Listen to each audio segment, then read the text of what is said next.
O part 3 natin, no? Type of fence. Sa mga bakod naman tayo. So, meron tayong tinatawag na solid fence. Tapos yung ating full view fence. Ano ba yung solid fence? Construction din sa way that visual access through the fence is denied. So, wala kang makikita. Di mo makikita kung ano yung nasa likod ng bakod mo. Halimbawa, concrete. Solid fence yon. So hindi lang concrete, minsan yung iba mga bakal, no? Na nilalagay nila. Mga yero, sample din yan. Pwede din na ilagay natin na isang classification ng solid fence kasi nadidina yung observation nung guard doon sa labas. Pati din yung intruder, hindi niya na-observe kung ano yung nangyayari sa uh, loob, diba? So, the advantage, it denies visual access of the installation. Hindi nila nakikita yung operation natin sa loob. Denies the intruder the opportunity to become familiar with the activities inside the protected installation. Hindi na siya, wala siyang idea kung ano ba itsura sa loob, kung hindi siya makapagplano kung saan siya dadaan kasi hindi nga niya nakikita, 'di ba? So, yun yung advantage. Disadvantage naman, si guard hindi na nakikita kung merong nakatago sa likod ng fence. At pagdating ng gabi, pwedeng gawin ng intruder pag nakatalon siya sa bakod, pwede niyang gawin cover yun, lalo kung may anino, no? May mga sa gabi, pwede niyang gawing cover. Pag cover and concealment yung shadow ng bakod. Yun ang disadvantage niya. Yung ating full view fence, ito yung mga bakod na nakikita natin kung ano yung nasa labas. Ito yung pag-install natin ng mga chain link wire o mga barbed wire. Diba? So, yun yung full view. Constructed in such a way that visual access is permitted through the fence. So, meron naman siyang advantage. Roving patrols and stationary guards are able to keep the area surrounding the installation under observation. Ma-observe mo kung ano yung nangyayari sa labas ng binabantayan mo. 'Di ba? Yun yung advantage ng full view fence. 'Di ba? Ano pa? Walang shadow sa gabi na pwedeng pagkublihan ng magnanakaw kung sila ay makapasok. Ang disadvantage lang, na-observe nung intruder yung operation natin, nagiging familiar siya sa ano yung nangyayari sa yung mga lugar sa loob ng installation. At pag makapasok siya, meron na siyang plano saan siya dadaan, diba? Kasi observation. So, depende yan kung anong company operation meron kayo, no? Diba? So, mamimili kayo kung anong best suited sa inyo. Ang paggamit ng chain link, diba? The full view, or the solid fence. Diba? So, next, yung type of full view fence. Anong gamit natin na full view? So, una, yung chain link wire, yung tinatawag natin na hog wire. Diba? Yung sawa-sawali na alambre. Diba? Na nakaka-form siya ng mga diamond shapes. Chain link, no? So, minimum, ang taas dapat niya ay 7 feet. Hindi mo na isasama yung top guard niya kasi maglalagay tayo ng top guard. Huwag niyo i-consider yung top guard. So, kung gamit natin ay chain link, no? At least 7 feet. Bakit kung solid ay minimum natin ay 8 feet? Bakit sa chain link or sa full view ay 7 feet? Kasi hindi naman din yung ganyang katigas para na pwede nilang tuntungan para umakyat eh. Gumagalaw yan eh. Loose yan eh, yung wire, di ba? So, 7 plus D top guard. Huwag mong isama yung top guard dun sa 7. Excluding. Tapos, yung kapal nung wire niya ay dapat 9 gauge. Yung bigat, yung pagka-construct nung wire. So, pag bibili kayo ng chain link, magagamitin nyo sa pangbakod ninyo, security purposes, lalo kung medyo matindi-tinding seguridad ang kinakailangan ng kumpanya, no? 9 gauge or mas mabigat pa. Mas malaki pa dun sa 9 gauge, no? Then, mesh opening, yung butas nung barb, yung madalas tinatawag natin na, ano yun, hog wire. Hindi yung D4, yung butas, yung napakalaki, yung kasya yung kamay. Dapat dos lang. Dos lang yung butas niya. So, mapapansin nyo yan sa mga ibang installation, lalo halimbawa mga dito sa may San Jose, dito sa may tapat ng Ebenezer, may bakod dyan, di ba? O, doon sa may mga electric, yung mga electrical, yung mga, NGCIP ba yan? Sa may diretsyon ng, ng Kaipian, lalabas ng San Jose. So makikita nyo din yung mga chain link nila, bakit maliliit yung butas. Kumpara dun sa mga ginagamit ng mga ordinaryong chain link sa mga bahay-bahay na yung malalaki yung pagkabutas. So ang gamit natin ay 2 inches per side, twisted. Securely fastened to rigid material or reinforced concrete. So ilalagay natin sa matigas na bagay, either sa bakal or sa concrete. Concrete, reach within 2 inches of hard ground or reach within 2 inches of hard ground or paving. So yung slack sa ilalim, diba? Yung opening, no? So kung hard ground, hindi hihigit ng 2 inch yung angat. Pero kung loose, lupa na pwedeng hukayin nila parang mas lumalim, hanggat maaari ibaba natin yung ating chain link. Next is barbed wire. Alam niyo yung may tusok-tusok, di ba? So, it's a type of fence wire constructed with sharp edges or point arranged at intervals along the strands. It is used to construct inexpensive fences. Yung mga, lalo sa mga pang lang ng boundaries, medyo mas mura-mura siyang gamitin. Diba? So, yan yung barbed wire. At saka yung concertina, ito yung mas mahal. So, yung barbed wire, yun yung alambre lang na may tusok-tusok. Yung concertina, ito yung yero, yung tusok-tusok niya. So, makikita, mapansin nyo sa mga military installation, mga bilangguan, yun ang gamit, concertina. Pero may iba na ngayong mga private installation na gumagamit na rin ng concertina. Ginagamit na nila ito madalas pang sa taas, pang top guard nila. Yung pabilog yung ginawa nila. So, yun po yung ating concertina or the Danner wire. It's a type of barbed wire or razor wire that is formed in large coils so that can be expanded like concertina. Open concertina wire is 50 feet long and 3 feet diameter. So next naman, additional protective measures. Ano pa yung pwede nating ilagay sa ating barrier, sa ating fence, bukod dun sa solid fence natin at saka yung ating full view fence. Sa bakod natin, lalagyan natin ng top guard. There, either protruding outward or inside. 45-degree angle. Sa taas nung nilalagay sa taas ng bakod, naka-daw-daw na naka 45-degree angle. Yung nakatutok sa labas, kasi pinipigilan niya yung pagpasok ng intruder. Yung nakatutok sa loob, pinipigilan niya yung paglabas ng mga nasa loob papunta sa labas. Exit point. Halimbawa nga sabi ko, example ko kanina, doon sa isa, mga estudyante gustong tumatalon. So maganda yung meron sa loob ng paaralan. So lalabas magkakating class. So maganda yung ating bakod ay dapat merong siyang top guard pointed towards the installation sa loob para hindi madaling akitin ng mga bata. Diba? Then entry stations. Yung gate, yung entry stations. Diba? Yung mga kumpanya, nun yung gate, doon si mamang guard, no? No ID, no entry. Inspection bago pasok. Diba? Doon sa loob ng gate, andun yung monitoring ng mga papasok ng materials, monitoring ng mga lalabas na materials, kasama na yung mga tao. Diba? Entry stations. Towers. Yan.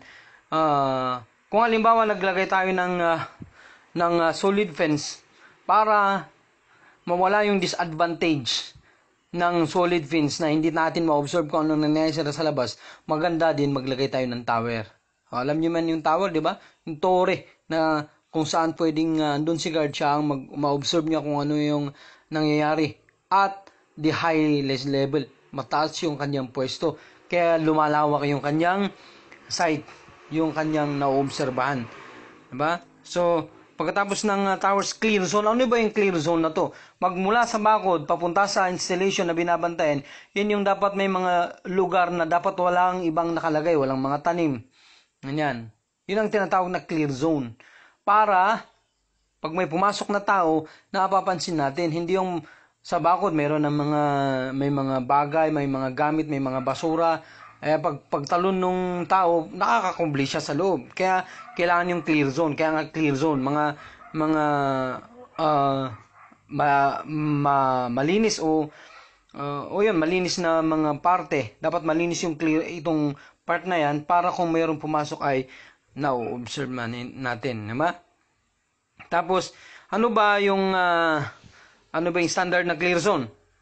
Pero madalas ito ay mapapansin niyo sa mga laking kumpanya na mayroong malalaking lupain, di ba?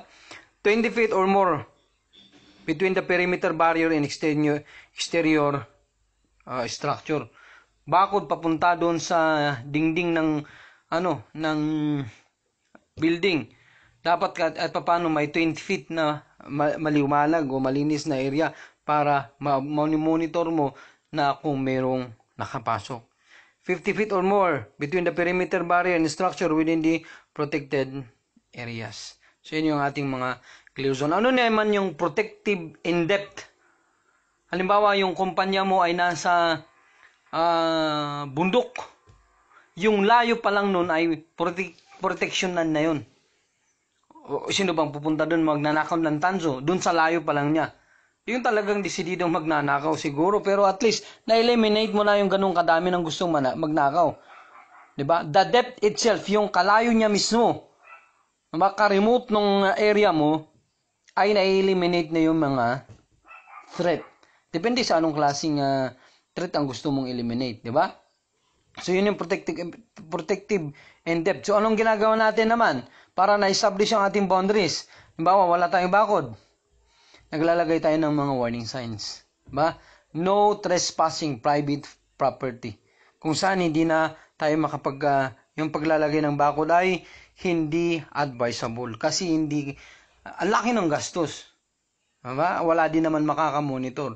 So, ang ginagawa natin, naglalagay tayo ng mga warning signs. At yun yung number 6, signs and notices. Diba? So, ang ginagawa natin, nilagyan natin, nagtutusok tayo ng no trespassing. Diba? So, yan. At ngayon, pag-usapan naman natin ang security lightings. Part ng security, paglalagay ng ilaw. So, magkanta kayo ng security survey. Diba? Maglalagay ng ilaw para mawala yung dilim. Maobserbahan natin kung anong nangyayari sa ating area. Diba? Magbigay liwanag, yan yung purpose ng security lighting. Alam nyo na yan, ilaw, di ba? Hindi na natin patagalin. Types of security lighting. Meron pong 3 klase ng pwede nating install na ilaw. Stationary, luminary. Naka-steady na ilaw. Kadalasan ay nasa entrance gate. Meron pong 2 klaseng stationary or yung steady na ilaw. Yung tinatawag na glare protection. Ito yung nakatutok sa tao na paparating. Pero hindi niya, dahil sa nasisilaw ka, hindi mo nakikita ngayon yung pwesto ni security guard. Yun ang purpose nun. Para ikaw na-obserbahan mo siya, namumukhaan mo na habang lumalapit. Habang ikaw hindi niya maninag kung saan ka talaga nakapwesto. Yun yung glare protection type. Yung controlled lightings, no? Ito yung pwede nating itututok direction na gusto natin. Pero hindi ibig sabihin na bibit-bit mo. Nakafix siya pero pwede mong lipat-lipat, no? Focus on certain objects than the background. Tapos, standby lightings. Ito yung nakasara. In case na kailanganin, tsaka natin bubuksan. Diba? Pwedeng manual or automatic.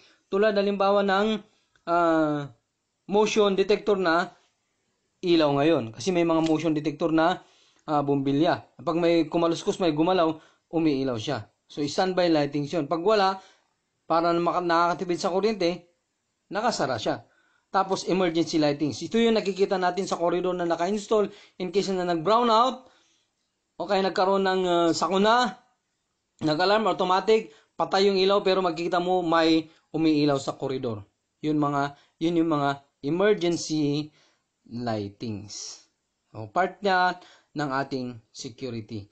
Then, protective alarms, paglalagay ng mga alarma. Part pa rin ng security yan. Diba? So, paglalagay ng alarm na. Ano ba yung mga parts ng alarm? Basic parts po ng alarm. Una, merong sensor si alarm. Ito yung pag nasanggi mo, diba? Dadaan sa circuit, wire. Papunta dun sa kanyang audio signal. Wang, wang, wang! Gaganon, di ba? Tatandaan niyo yung parts ng alarm na yun, ha? Una, meron siyang sensor. Habang pag tinapik mo, na-sense nung sensor, dadaan sa circuit. Papunta doon sa ating audio. Tapos, maririnig natin yung sound of the alarm. Parang sa tao.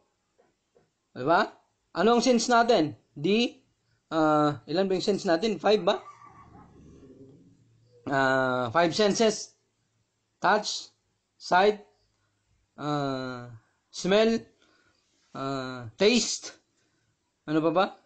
Tapos, ngayon kung nahawakan mo, mainit, aray, mainit, papunta sa utok mo, sabi niya, mainit, ngayon, tsaka ka mag-react, aray, ganun, pero mabilisan. So, yun yung circuit, papunta sa ating utak, no? Yung dadaan sa ating central nervous system, CNS, no? So, then, the types of protective alarm, central station, ibig sabihin ng central station, several separate compounds tie their alarms to a central station. So, halimbawa, maraming compound tayo, no? Maraming compound. So, yung ating alarm ay merong nagmo-monitor. Meron tayong monitoring sa lahat ng compounds na kung saan meron tayong alarm. Diba? Na kung saan may so that in case of need, the central station calls. Halimbawa, may sunog. Halimbawa, sa isang branch natin. So, yung nagmo-monitor sa central station, sila yung tatawag ng bombero, lalo kung tulog pa yung gwardiya dun sa isang station o kaya hindi pa nila napapansin, no? Then, proprietary system.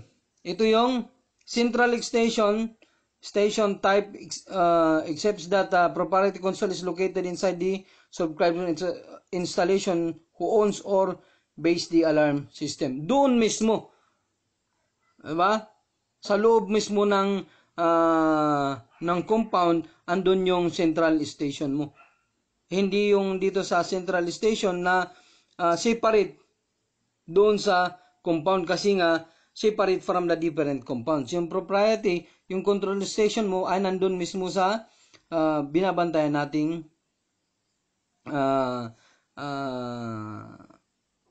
property. Diba? The auxiliary installation on system which a direct extension from the local government agency. Auxiliary system, halimbawa yung mga bangko na wala ng tao sa gabi, pag na-trigger yung alarm, saan pumupunta yung signal? Pumupunta sa police station. Yun yung auxiliary system. Local system, similar to central system tama. Sa local system consists of ringing up visual or audible alarm nearest object of to be protected. Ito yung nakakita si guardian ng siya na yung mag-trigger ng alarm.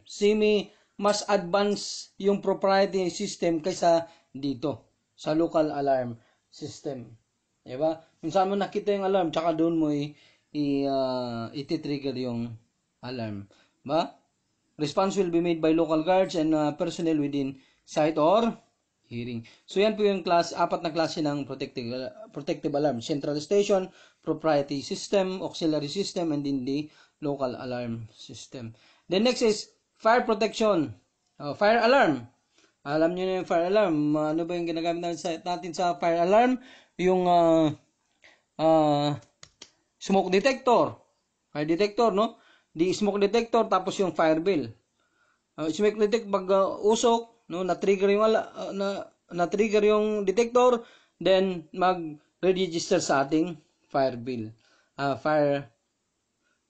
Tapos, automatic sprinkler, isang security features na kung saan, pag nagkakaroon ng sunog, na-trigger yung alarm, ay na-trigger yung sensor, automatic na bubuhos yung tubig doon sa area na kung saan na-detect yung init o usok.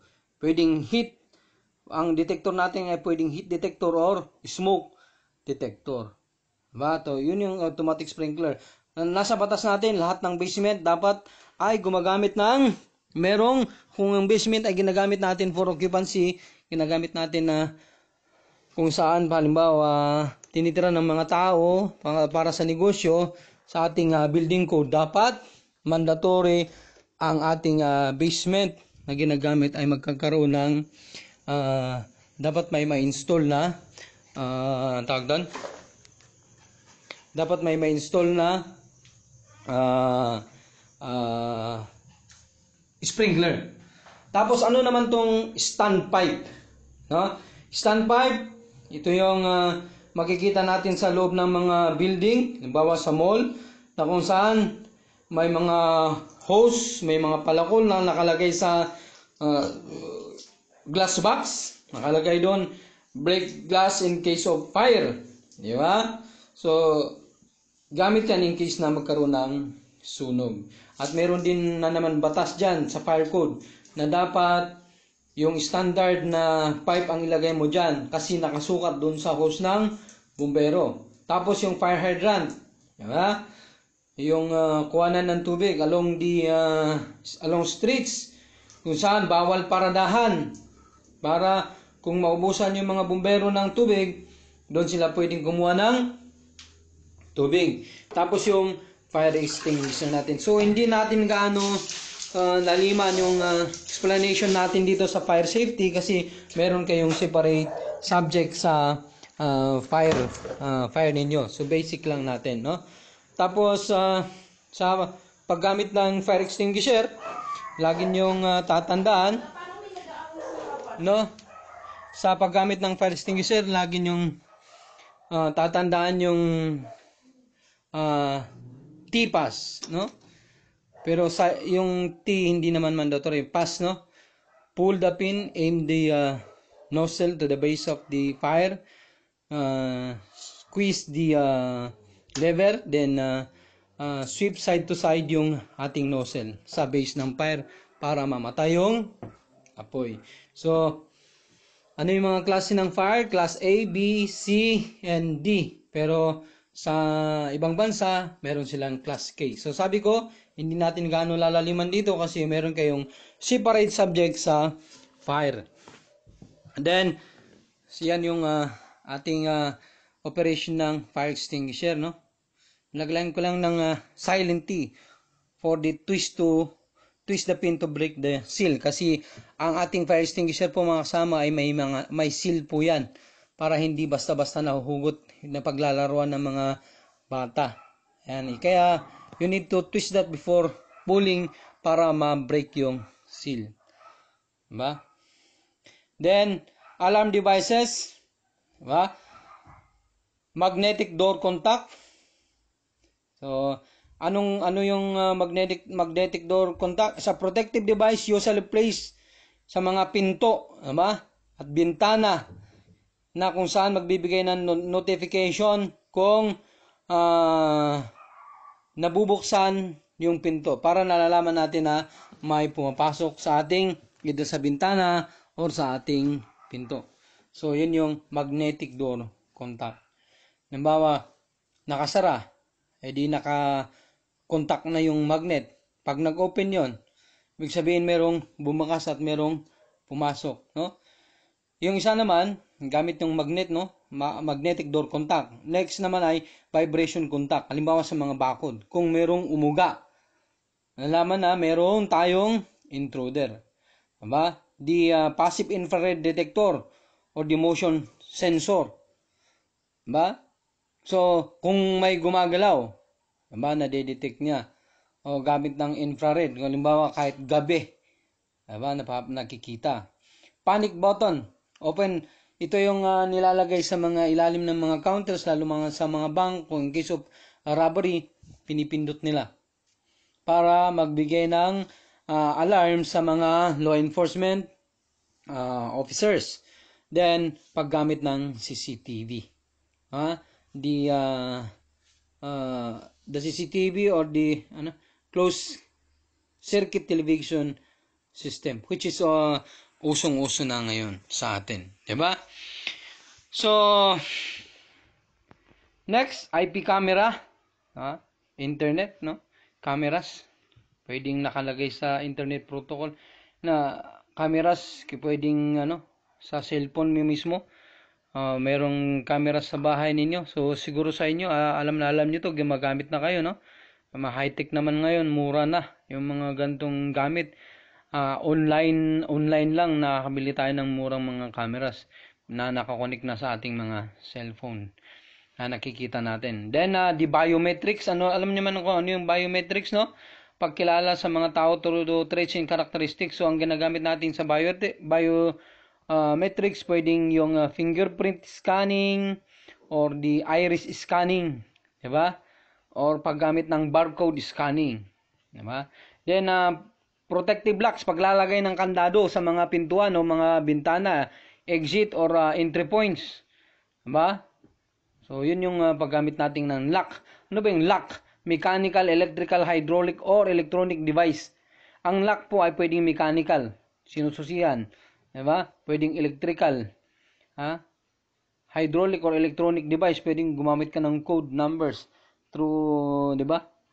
Use of electronic devices para buksan yung pinto. So, yan po ang lock, no? Designed to prevent entry to a building or room. The types of locks: key-operated locks, lock na ginagamitan ng susi. Then the padlock. Ano yung padlock? Yun yung ginagamitan na din ng susi, di ba? Key-operated locks, one is the padlock. Nga pala. Types of locks, the key-operated lock. So, hindi yan number 1, key-operated lock. Under key-operated lock, we have padlock, combination lock. Ito yung combination lock. Ito yung may mga numbers na kailangan mong pagtapat-tapatin.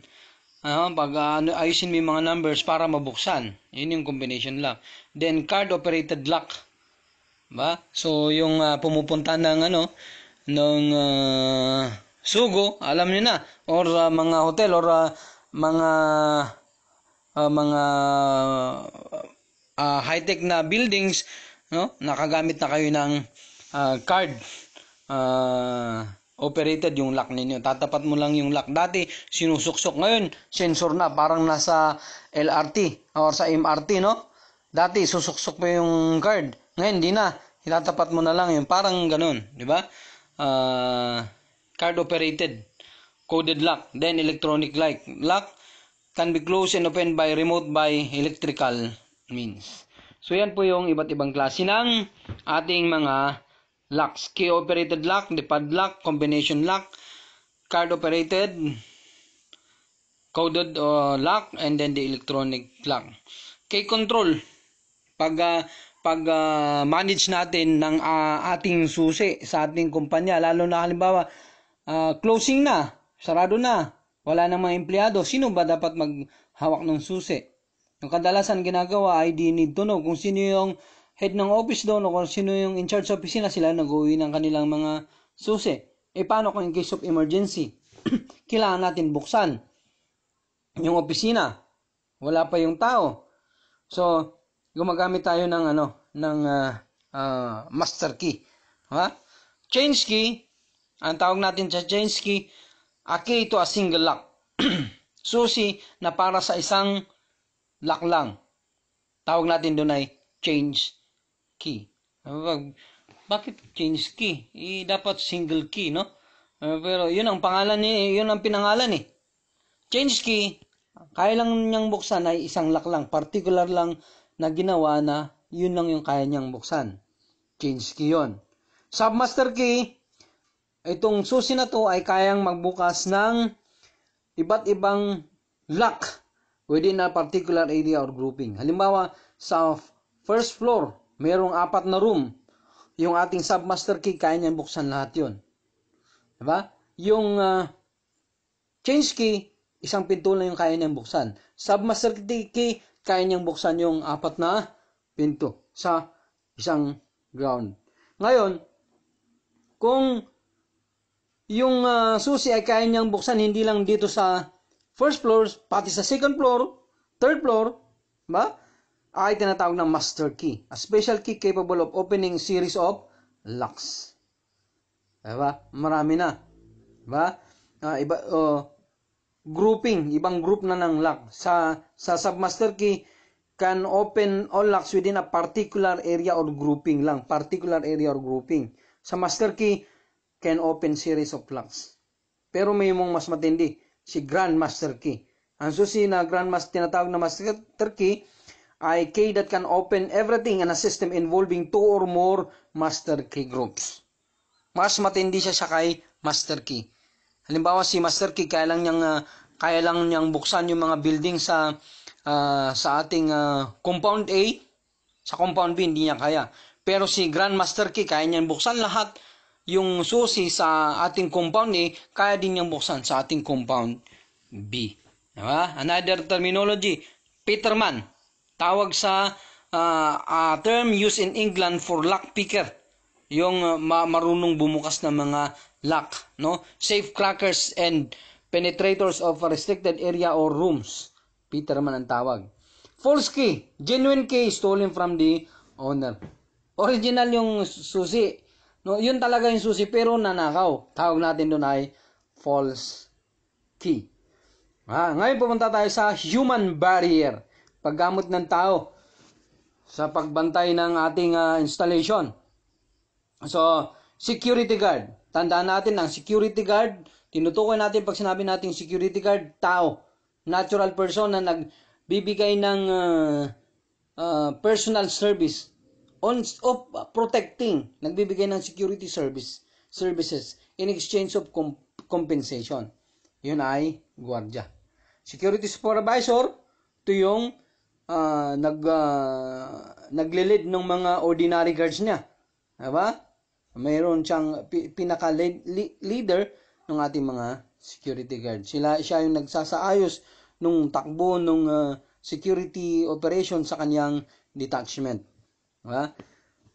Charged with directing the work and observing behavioral performance of the guard under his unit. Then, theft and pilferage. Ito madalas kasi ang nahuhuli natin, no? Common na kaso na nadidil ng guard ay theft and pilferage. Anong pinagkaiba ng theft and pilferage, no? Theft, committed by any person who, with intent to gain but without violence against or intimidation of a person, nor force upon things, shall take personal property of another without the latter's consent. So, kinuha mo pag mamayarani ng ibang tao na hindi nila ito alam. Wala silang pahintulot na kunin mo yon. Pero, dun sa pagkuha mo, hindi ka gumamit ng dahas. Dahas sa tao o dahas sa bagay. Sinira mo yung padlock, walang ganun nangyari. Kinuha mo lang. Ang tawag doon ay theft, no? Yung pilferage, no? So, theft muna, no? Psychological explanation daw ng theft. Bakit nagnanakaw ang tao? The need or desire. Kailangan niya. Or his desire. An individual need or desire to commit the act because of financial problem, inadequate income, extravagant living, gambling. Sabi ng iba, dahil sa kahirapan. Pero, parang makikita natin, hindi naman dahil sa kahirapan kaya nagnanakaw ang tao. Bakit yung mga senador na iba, mayayaman, bakit nagnanakaw pa rin? Bakit mga congressman, mayayaman, nagnanakaw pa rin? Diba? Politiko, nagnanakaw pa rin. So, paano natin masasabi na ang dahilan ng krimen na pagnanakaw ay dahil sa kahirapan? Pwede sigurong dahil sa ganid, no? Ganid sa kayamanan. So, extravagant living, sobra-sobrang pamumuhay na hindi kaya ng sahod mo. Siyempre, magnanakaw ka. Kasino ka araw-araw. Kahit mayaman ka, maubos yung milyon mo talaga. Diba? Gambling, no? Then, psychological need. May pera ka pero hindi mo mapigilan kasi meron kang kleptomania. May mga gano'n, no? So, ito yung kinukwento ko sa inyo, no? Yung babae na pumasok sa isang department store. Napakaganda niya. Mayaman siya. Tapos, hindi niya mapigilan. Pero ang nakuha niya talaga yung mamahalin na baterya, yung rechargeable. Pero kaya niyang bayaran yung baterya lang naman eh. Basta yun ang kinuha niya. Nung hinabol siya ng guard, ang ginawa niya para walang ebidensya, nilunok niya yung baterya. Diba? So nilunok niya yung baterya. Paano nasabi na siya yung nagnakaw? Nung dumilat siya, umiilaw yung kanyang mata. Diba? Pero hindi yan, hindi totoo yun, no? So, sinample lang natin yung kleptomania. Ito yung hindi mo mapigilan. Kahit hindi mo kailangan, basta kumuha ka kasi gusto mo lang makontento yung pakiramdam mo na kumuha ka ng hindi mo binabayaran. Di ba? So, next. Parang yung ibang tao, no? Pumunta sa handaan, no? Pero hindi naman pagnanakaw, no? Kumain ka na nga, gusto mo pa magbalot, pero hindi naman sa gutom ka. Di ba? Parang hindi ka lang kontento na hindi ka magbalot sa kainan, di ba? Pero hindi ko sinasabi niya nanakaw natin, di ba? Then, isa pa, na explanation daw ng theft ay criminal tendency. Yung tao ay talaga ay mahina yung kanyang resistance na gumawa ng masama na magnakaw. Kasi kahit nagugutom ka, makita tayong mga wala naman halos makain pero hindi naman sila nagnanakaw. 'Di ba? Kasi andun yung wala silang criminal tendency, no? Meron naman yung mga mayayaman, 'di ba? Pero nagnanakaw pa rin, 'di ba? So sa pilferage, ano naman pilferer, no? So casual and systematic, dalawang klase yung ating pilferage. One who steals due to his inability to resist unexpected opportunity and has a little fear of detection. Diba? Sa casual pilferer, nagnakaw ka dahil hindi mo mapigilan yung tsansa na naibigay. Diba? Halimbawa, pauwi ka tapos na yung trabaho mo sa opisina, tapos nung paalis ka, nakita mo yung gamit sa opisina nyo na nakabuyang-yang, halimbawa yung laptop, no? Tapos wala yung mga saman mo. Hindi ka naman sinisita ng guard. Diba? So, kinuha mo. Diba? Hindi na sakto na hindi tinabi nung janitor. Yung taga-ayos nung gamit yung mga kagamitan, kinuha mo. Diba? Yung casual yun. Yung systematic pilferer, sinasadya talaga na trabaho mo na yung pagnanakaw. Diba? So, yun yung ating systematic pilferage. Diba? So, ang pilferage nahati sa dalawa, casual or systematic. Systematic, planado yung ginagawa. Casual, nanakaw mo lang dahil sa opportunity na nandoon. Diba? Wala naman sa isip mo, pero nakita mo, sayang yung laptop na to, baka iba pa makakuha. So, kinuha mo. Diba? So, communication security. Punta mo naman tayo sa communication security. Ang binibigyan nating seguridad yung ating communication sa kumpanya. Yung paano tayo nag-uusap-usap, branch to branch. So, pwedeng telepono, diba? Pwedeng sa loob, yung paggamit natin ng radyo, ang paggamit natin ng email, paggamit natin ng fax, no? So, para hindi ma-intercept yung mga mahalagang bagay na dapat tayo lang yung mga nakakaalam. So, ano yung mga part ng communication security? Transmission security. Pagbigay natin ng mensahe. As we transmit messages, di ba? Component of communication security which results from all measures designed to protect transmission from interception. Transmission, yung pag-relay na pagbigay natin ng message. Diba? Pagbigay natin ng message using a medium. Pwedeng fax, telephone, radio, diba? Email, diba? Then, cryptographic security. Ito yung result from the provision of technically and sound cryptographic system and their proper use. So, sa pagbibigay natin na bukod doon sa security natin sa transmission, maingat tayo sa pagbibigay ng mensahe, ay nilalagyan pa natin ito ng cryptographic form. Halimbawa, doon sa mensahe ay gusto mong sabihin na bukas ng alas 12 mag-deposit na kayo ng pera. Alas 12 dapat pupunta na yung armor band, dyan pipick upin yung pera. Pero ang message mo ay iba. Alas 12, pupunta na dyan yung ating guest of honor in the speaker at magsasalita. Pero alam na nila kung ano yung ibig sabihin nun. Diba? Then, physical sick, para hindi, kung may nakabasa, hindi nila alam na ang pinag-uusapan natin ay yung pagbabiyahe natin ng pera. Kasi pwedeng pagplanuhan ng mga may interest sa ating property, no? Physical security, providing safeguards to equipment. O paglagay natin ng mga gamit natin, halimbawa yung anong tawag doon? Yung kabitan ng mga internet natin para walang nagtatap, no? Lagyan natin ng security features o kaya ay maglagay tayo ng guardian na nagmumonitor para walang lumalapit-lapit doon o kaya nagtatap at pwedeng mamonitor kung ano yung ating pinag-uusapan. Then, threats and communication security. Ano ba yung mga threats sa communication security? Pwedeng wiretapping, bugging, and eavesdropping. So, ano yung wiretapping? Diba? Nag-uusap kayo, diba?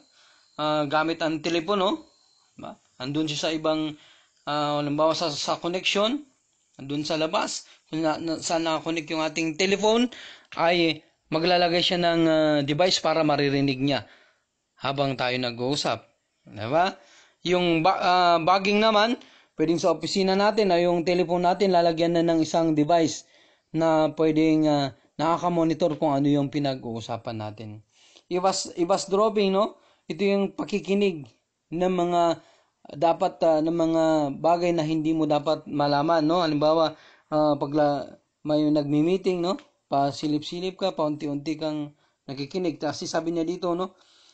Real-time interception private communication pwede din phone call, instant message, video conference, or fax transmission. Habang sila ay nag-communicate, ini-intercept mo yung message. That is your eavesdropping. So, Republic Act 4200 approved on June 19, 1965, an act to prohibit and penalize wiretapping and other related violations of privacy of communication and other purposes. So, bawal po ang wiretapping. Pero, dahil sa batas, Republic Act 4200, no, meron pong exemption mga kasama. Kung sa mga judicially declared terrorists, no, judicially declared terrorists, no, upon written order ng mga magmo-monitor, no, upon written order, upon written request sa court at upon order ng court na pwede silang mag-conduct ng wiretapping, pwede sila, no. Ewan ko kung ano yung nilalabi ni Lacson na pati dapat mga drug lord ay mailagay dito sa exemption ng anti-wiretapping law. So tatandaan nyo yun. Bawal ang wiretapping pero merong pinapayagan yung ating batas. Judicially declared terrorist. So next.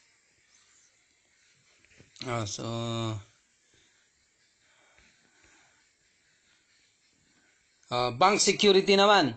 Tayo. Seguridad natin sa bangko. No?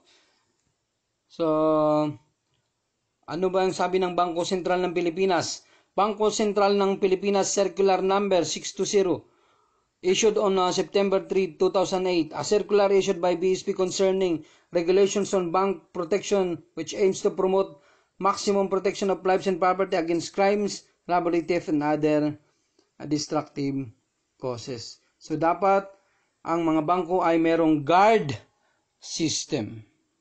Mag-employ sila ng gwardiya. Upon determination nung kanyang, ang magdidetermine ay yung bank kung ilan ang kailangan nilang gwardiya. Dapat may mga security devices sila. Ano yon? Yung mga alarms. Diba? Yung mga alarm. Mga ano yung pinag-usapan nating klase ng alarm. Yung nilalagay sa mga ilalim ng mga counter nila, diba? To warn. Yung mga pinag-usapan nating klase ng alarm. So, hindi ko na siya gaano maalala. So, pwede niyong balikan yon. Tapos, in armored car operation. Diba? Armored car operation ng mga bangko. So, dapat meron silang security system para hindi basta-basta ma-intercept yung kanyang operation. Sipin mo, andun si guard, andun din yung representative ng bangko, siya lang nakakaalam ng bolt. Diba, nasa armored car pa, tapos pagpasok sa armored car ay naka-bolt pa. Ha? Tapos, document and information security. Punta naman tayo sa document and information security. Isang part din ng security. Yung mga mahalagang dokumento, declassified information sa isang company na dapat hindi makuha ng ating mga kompetensya kasi pwedeng ikalugi ng ating negosyo or lumakas yung ating kalaban at matalo tayo. Diba? So, definition of document. Alam niyo ang document, no? Any material, anumang bagay na nagbibigay impormasyon sa isang tao na nakakabasa nito ay tinatawag natin document. Diba? Convey message to someone. Yan ay document. Kahit bato, yan. Meron siyang engravings na merong mensahe na nais iparating. Halimbawa, ng mga paniniwala ng mga treasure hunter. Diba? Hulo, may araw. Nagsabi, andun daw yung ginto. Diba? So, that is an example of document.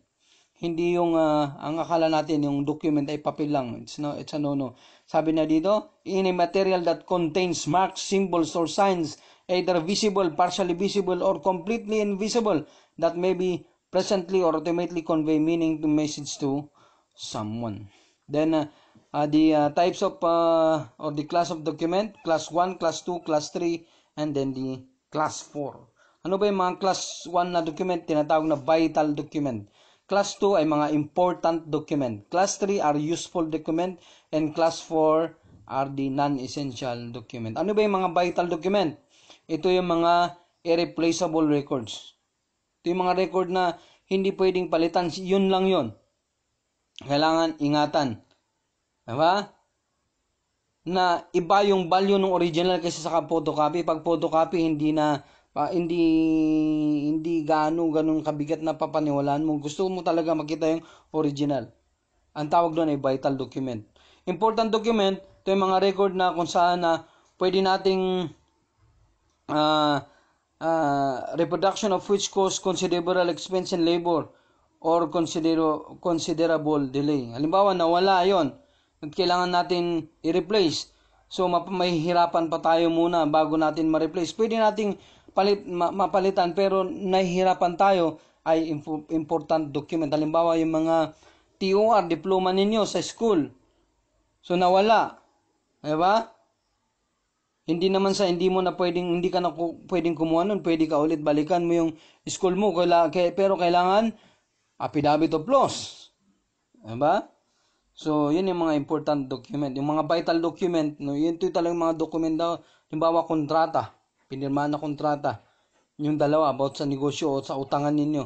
Iba talaga yung original kaysa dun sa photocopy. Maliban na lang kung yung photocopy ay na-certified through copy.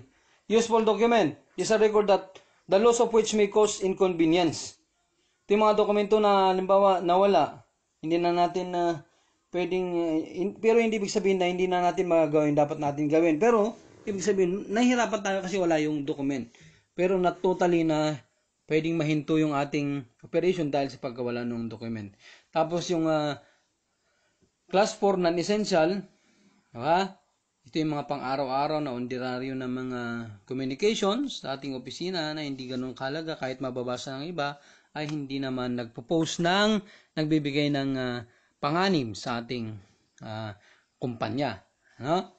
Tapos, storage ng ating document, paano natin itinatago? So, pwedeng ilagay natin sa safe, sa vault, o sa file room. Ano ba yung pagkakaiba ng safe, vault, at saka file room? Safe, ito yung pinakamaliit. Ito yung metallic container na madalas nasa loob ng opisina natin o kaya sa room natin na meron siyang combination lock para mabuksan. So, maliit siya, no? Nasa loob ng room. Yung vault, no, ay safe. Yun yung safe. Tama, no? Safe, maliit na container, no, na pwede nating paglagyan ng ating mga gamit, no, sa loob ng ating opisina. Yung bolt ay mabigat ang pagkagawa. Yung yung yung bolt na to ay kasama, integral part of the building. Sabi na, usually part of the building. Kasama ito na part ng building nung ginawa, nakadikit sa pader. Di ba? Used to keep and protect cash, documents, and negotiable instrument. Yung mga kontrata, mga mahalagang dokumento ay nakalagay sa vault. Diba? Tapos, yung safe, maliit na metallic na container na nakalagay lang sa ating opisina, no? Na hindi ganun kalagay yung nilalagay natin dun sa vault. File room ay mas malaki dun sa vault. File room, medyo malaki siya in the sense na yung mga nilalagay nating dokumento doon ay medyo mararami na. Hindi kakasya na sa ating vault. Pero hindi siya ganun kasi ka-critical dun sa ating dokumento na nilalagay sa vault. So nilalagay sa file room na kung saan nagtatrabaho yung mga ilang tao lang para iayos yung mga document natin. Tinatawag natin yun na file room. Security of classified matters. Yung mga bagay na dapat hindi basta-basta pinapaalam. Paano natin i-classify yung mga information na to? Classify refers to the assigning of information. Ibig sabihin ng pagka-classify, itong impormasyon na to, no? Ang makakaalam lang nito ay VP at saka presidente ng ating kumpanya. Yun yung pagka-classify. Itong klase ng dokumento na to ay lahat lang ng mga officers ang nakakalam, dapat hindi nakakapunta sa baba. Yun yung pagkaroon ng classification. Pagbibigay ng classification sa isang bagay, sa isang kaalaman, no? So bago malaman yung mga classified information na ito, itong mga dokumento na itong mga kaalaman na limitado lang nakakaalam, dapat meron kang security clearance. Halimbawa, na-promote ka bilang isang manager. So ngayon, ito pala yung operasyon ng kumpanya namin. Ngayon ko lang nalaman. Ngayon na ako ay naging isang manager. Kasi meron ka ng security clearance. No? The need to know. Then, compartmentation. No? Ito yung paglalagay natin ng mga classification ng ating mga dokumento. O gaano kabigat yung kanilang classification. Yan ang pagbibigay ng need to know. Hindi porque official ka ay dapat mong malaman, no? Need to know in relation sa trabaho. Kailangan mong malaman patungkol sa paggasto ng kumpanya. Bakit? Kasi ikaw ay auditor. Si VP, hindi naman siya auditor. Ba't ba kailangan niya malaman yon? Diba? So, the need to know. Then, classification of documents. Sabagay sa intelligence ay madidiscuss nyo ulit to. Kaya, hindi ko gaano nilagay kung ano yung mga kulay ng top secret, secret, confidential, and restricted. Kasi pag-uusapan nyo sa separate subjects ito, diniscuss ko lang, but at least magkaroon kayo ng bird's eye view on what you will be discussing on your other subjects. So, mga classification ng document, meron tayong tinatawag na top secret, secret, confidential, and restricted. Top secret, ito yung pinakamataas na classification ng dokumento. No? Sinasabing top secret ang isang dokumento kung ang mga impormasyon, bagay na nakasaad dito, ay kung ito ay malalaman ng mga taong hindi dapat makaalam, ay pwedeng magdulot ng kapahamakan sa ating bansa, politically, economically, or militarily. Isipin mo yun, pwedeng malagay sa panganib yung political stability, the economic stability, or the military stability of the nation, bansa. Kaya top secret yung mga yun. Secret information naman, ito yung mga bagay na kung saan pwedeng mailagay sa panganib yung national security, no? Ilalagay lang niya sa panganib. Pwedeng ipalagay sa pero hindi not to the extent na pwedeng magkaroon ng damage, no? Pwedeng mailagay sa panganib yung ating seguridad o kaya pwedeng magbigay ng kapahamakan dun sa ating bansa o sa ating gobyerno. Sa ating confidential ay any information and materials the unauthorized disclosure of which we be prejudicial to the interest or prestige of the nation. Sa interes ng ating bansa. Halimbawa, tayo ay mayroong magandang usapin with America dahil sa na-disclose yung isang information ay pwedeng mawala yung maganda nating relasyon sa isang bansa. Yung mga ganun. Restricted any information and material which requires special protection other than those determined to be confidential, secret, and top secret. Lahat ng mga bagay na may security classification pero hindi ito top secret, hindi naman ito secret, hindi naman ito confidential, ay tinatawag natin na restricted. Then, methods of transmission. Paano tayo nagtatransmit ng mga information? By direct contact or office personnel. Tao sa tao. Lalo yung mga mahalagang dokumento na hindi pwedeng ilagay sa email, hindi pwedeng i-fax, na pwedeng ma-intercept. Ba? So, pwedeng tao sa tao. Pwedeng meron tayong official carrier. Meron tayong liaison talaga na tagabigay mga dokumento na yan sa ibang branch natin. Or electrical means in cryptographic form. Pwedeng i-fax natin pero hindi ibig sabihin kung ano yung mensahe natin doon ay talagang madaling maintindihan. Pwedeng nakatago in a cryptographic form. Or pwede din through registered mail. So pag paninira ng mga dokumento, halimbawa na gamit na natin para hindi mabasa ng iba or mapakinabangan ng iba. Pagkatapos magamit, pwede nating sunugin or shredding. Yan yung dinadaan natin sa shredding machine at mahiwa-hiwa siya into strips. O kaya ay, pinaka-the best ay burning. Pero nga dahil sa mga ozone na violation sa ating environment, na nalagay sa panganib daw yung ozone layer ay hindi na inaano yung burning. Hindi gaano ina-appreciate yung burning. So, storage shall be in safe. Paglagay ng mga dokumento sa documents na ilagay sa safe or steel filing cabinet. Diba? Tapos operational security ng ating operation. So iba to, dapat wala dyan, nakasingit dito. So it pertains to the security of the operation of the company. So dito tayo sa information cycle, no? Sa mga document na ito, no? So una gagawin natin yung information. Then gagamitin natin ito. 'Di ba? Halimbawa, paano ba create ng isang information? Halimbawa, inalam natin kung nasaan nakatago si Marwan. So gumawa tayo ng mga measures to know the location. Ngayon, meron na tayo na create. So bigay natin ngayon sa unit na mag-enforce use. Gagamitin ngayon nila yon sa paggawa ng kanilang plano. Diba? Tapos pagkatapos nun, ito na ilalagay natin. I-storage, ilalagay natin sa mga